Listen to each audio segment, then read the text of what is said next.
Shh, everybody's turned down the volume on the computer machine. We have a librarian to do a big presentation up next.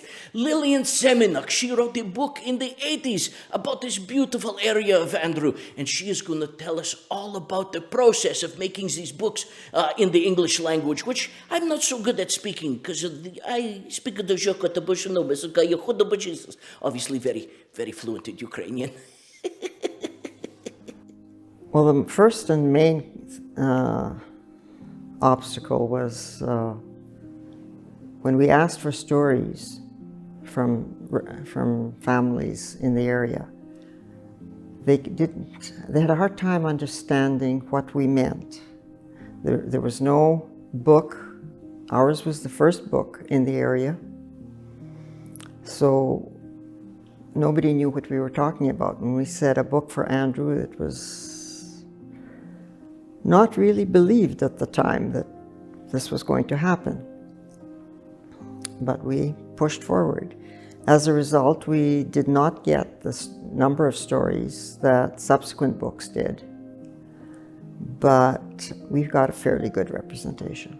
Well, I think everybody working on the book had their own special moment. Mine was, we interviewed Andrew Whitford. Now, the village of Andrew is named after Andrew Whitford. We looked him up and brought him into Andrew for him to see the village. And in that conversation, his grandfather was mentioned. Or his grandfather was Andrew Whitford. And we found Andrew Whitford's grave in a cemetery adjacent to the town. We took the grandson to the graveyard. He had no idea as to where his grandfather was buried.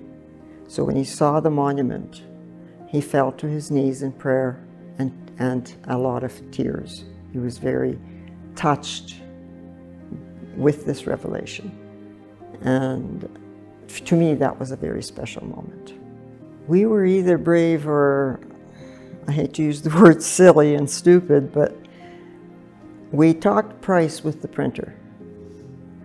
And they gave us a representation of how many books we ordered would cost per each. So we ordered 2,500 books, which was rather unheard of by all the other local histories. We sold each and every one of them. So we were able to sell them at a gift price of $25 instead of the $60, $70, and $100 that others had to sell them at. We were quite pleased. The Alberta government put out a competition that year, Alberta Culture more so. Their aim was 80 books in 1980. And they offered a prize of $1,000 to the best quality book. These books were to be judged by professors and acclaimed authors. So it was a real challenge for us. One of the qualities that they were looking for was indexing, among other things. So we were industrious enough to get an index going. But for me, it was a very proud moment when I received the letter saying we did not get first or second even, but we did get third. We got honorable mention, and that was a big source of pride for us, a sense of accomplishment. I was very surprised at the number of libraries, acclaimed libraries, that were ordering a book. University libraries. I don't know how they got wind of the book being available, but we had orders from across the country and some from the States for the book.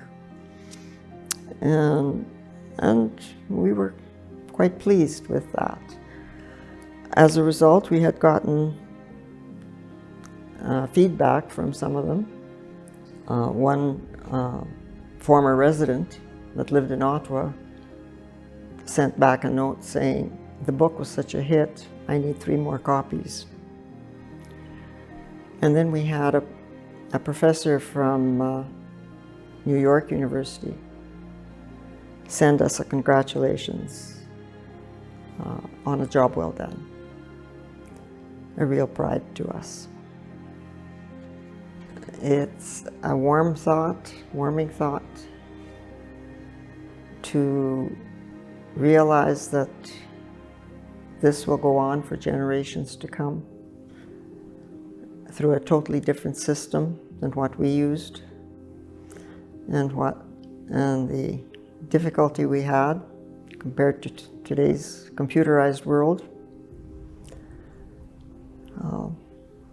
It's just nice to know that our hard work will be preserved.